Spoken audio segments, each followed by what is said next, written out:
ketahuilah ada hati yang hidup dan ada pula hati yang mati. Allah, hati kita sebelum mati sudah hatinya mati. Orang yang hatinya mati sebelum mati, itulah hatinya tu kuburnya.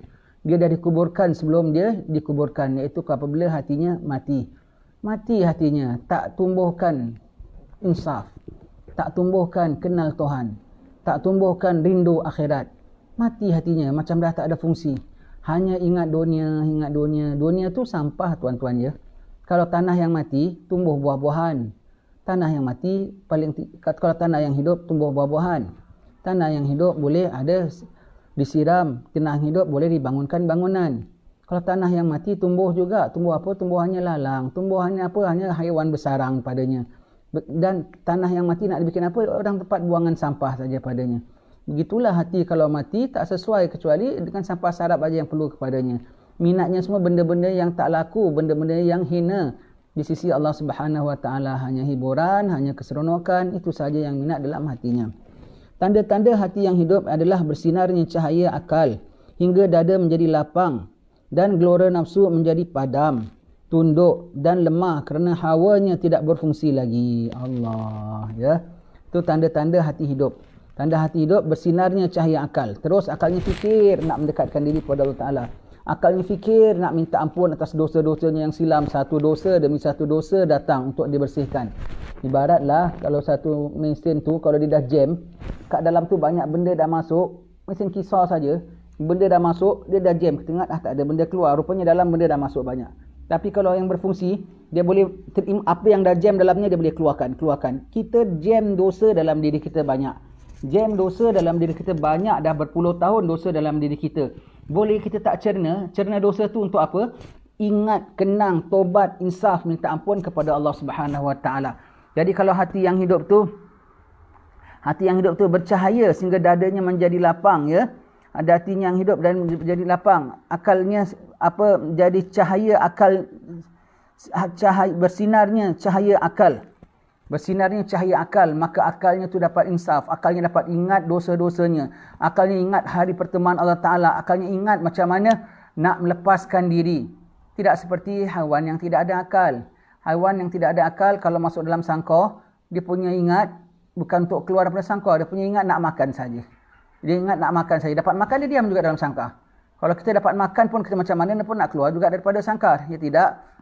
Jadi hati kalau yang mati, dia tak ada ingat macam mana nak lepaskan diri daripada bahaya akhirat nanti. Dia tak ada ingat tentang bahaya-bahaya yang menunggu dia. Hati yang hidup bersinar cahaya hati. Sehingga dada menjadi lapang. Lapang ya. Lapang untuk ibadat pada Allah Ta'ala. Lapang. Ingat kalau ada masalah sekalipun ada Tuhan tempat mengadu. Lapang. Ingat akhirat macam mana punya dahsyat sekalipun hanya daripada Allah. Diserahkan, ya Allah. Aku mohon, ya Allah.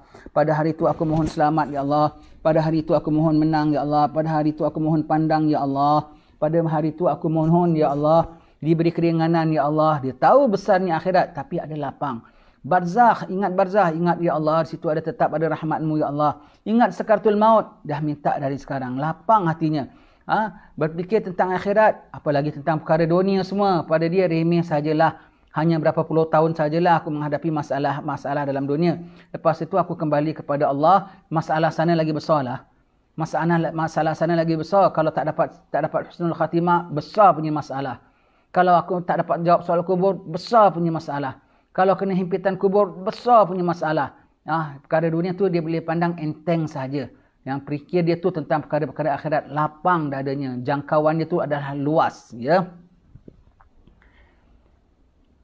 Dan gelora nafsunya menjadi lemah, menjadi padam, tunduk dan lemah. Gelora nafsunya nakkan hiburan, nakkan kemaksiatan, boleh tertunduk.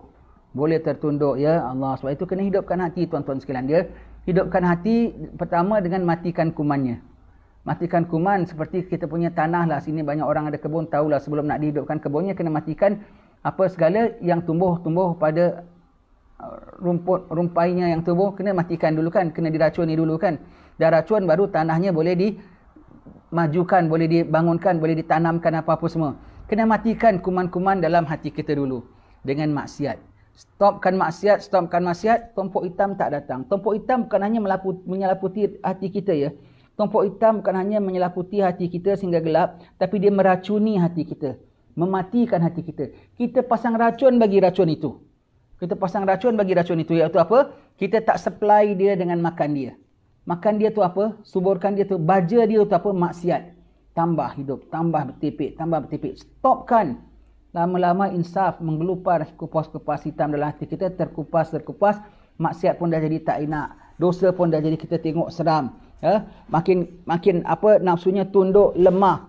Kerana hawanya sudah tak berfungsi lagi. Itu kalau hatinya hidup. Hawa nafsunya dah tak berfungsi lagi. Hanya ingatnya reda Allah, hanya ingatnya kalau Tuhan reda aku buat, Tuhan tak reda aku tak buat. Asalkan cari reda Allah Ta'ala semata-mata. Kekasih kita Nabi Muhammad, dambaan